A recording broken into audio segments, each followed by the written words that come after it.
बहुत समय पहले की बात है। एक घने हरे भरे जंगल में एक शक्तिशाली और वीर शेर रहता था।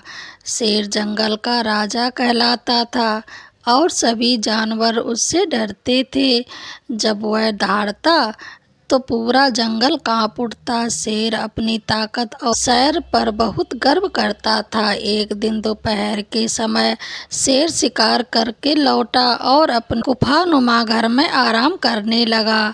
वहाँ ठंडी थी और शेर गहरी नींद में सो रहा था। उसी समय एक छोटा सा चूहा पास के बिल से बाहर आया।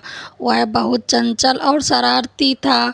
खेल खेल में चूहा उछलने कूदने शेर के शरीर पर चढ़ गया।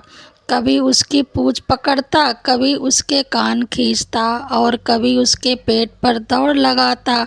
शेर की नींद टूट गई। वह जोर से दहाड़ा और अपने विशाल पंजे से चूहे को दबोच लिया। उसकी आंखों से गुस्से की ज्वाला जल रही थी। शेर गरजते हुए बोला, अरे नादान, तूने मेरी नींद खराब करने की हिम्मत कैसे की? अब मैं तुझे खाकर अपनी भूख मिटाऊंगा। बेचारा चूहा डर के मारे कांपने लगा। उसका छोटी सी जान निकलने वाली थी। उसने डरते डरते कहा, हे जंगल के राजा, कृपया मुझे क्षमा कर दीजिए। मैं बहुत छोटा और कमज़ोर हूँ। आप मुझे खाकर क्या पाएंगे? अगर आप मुझे छोड़ देंगे तो मैं जीवन भर आपका उपकार मानूंगा।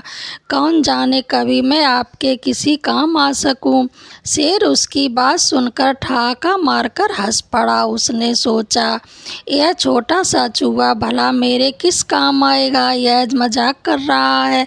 परंतु शेर का दिल उस दिन दया से भर आया। उसने कहा, ठीक है, आज मैं तुझे छोड़ रहा हूँ। जा, भाग जा। चूहा तेजी से अपने बिल की ओर भाग गया और मन ही मन शेर को धन्यवाद देता रहा। कुछ दिनों बाद की बात है। शेर जंगल के शिकार की तलाश में निकला। तभी शिकारी लोगों ने उस पर बड़ा सा जाल डाल दिया।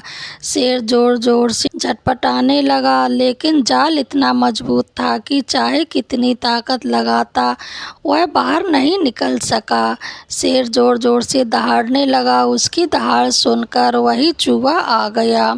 वही चूहा वहां पर आ पहुंचा। उसने देखा कि शेर जाल में फंसा हुआ है और बहुत परेशान है। चूहा तुरंत बोला, महाराज चिंता मत कीजिए, आपने उस दिन मेरी जान बख्शी थी। अब मेरी बारी है आपका उपकार चुकाने की। चूहा अपने तेज दांतों से जाल की रस्सियां काटने लगा।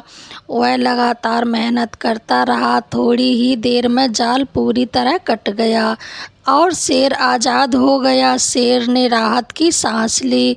उसकी आंखों में कृतज्ञता छलक रही थी। उसने प्यार से कहा, छोटे मित्र, आज मुझे समझ गया कि अभी मैं किसी को छोटा या कमज़ोर नहीं समझना चाहिए। तुम्हारे बिना मैं आज शायद अपनी जान भी गंवा बैठता। तुमने मेरी जान बचाकर मुझे यह सिखाया कि हर प्राणी का अपना महत्व होता है। चूहा मुस्कुराया और बोला, महाराज, यही तो जीवन की सच्चाई है। दया और करुणा से बड़ा कोई धन नहीं होता। आपने मुझे उस दिन दया करके छोड़ा था, उसी का फल आपको आज मिला। शेर और चूहे की यह अनोखी मित्रता पूरे जंगल में प्रसिद्ध हो गई।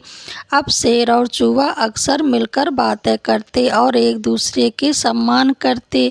इस कहानी से हमें यह शिक्षा मिलती है कि कभी भी किसी को छोटा या कमज़ोर नहीं समझना चाहिए, ना अपमान करना चाहिए। हर व्यक्ति, चाहे वह कितना भी छोटा क्यों ना हो, किसी न किसी रूप में उपयोग साबित हो सकता है। दया और करुणा का फल हमेशा मीठा होता है।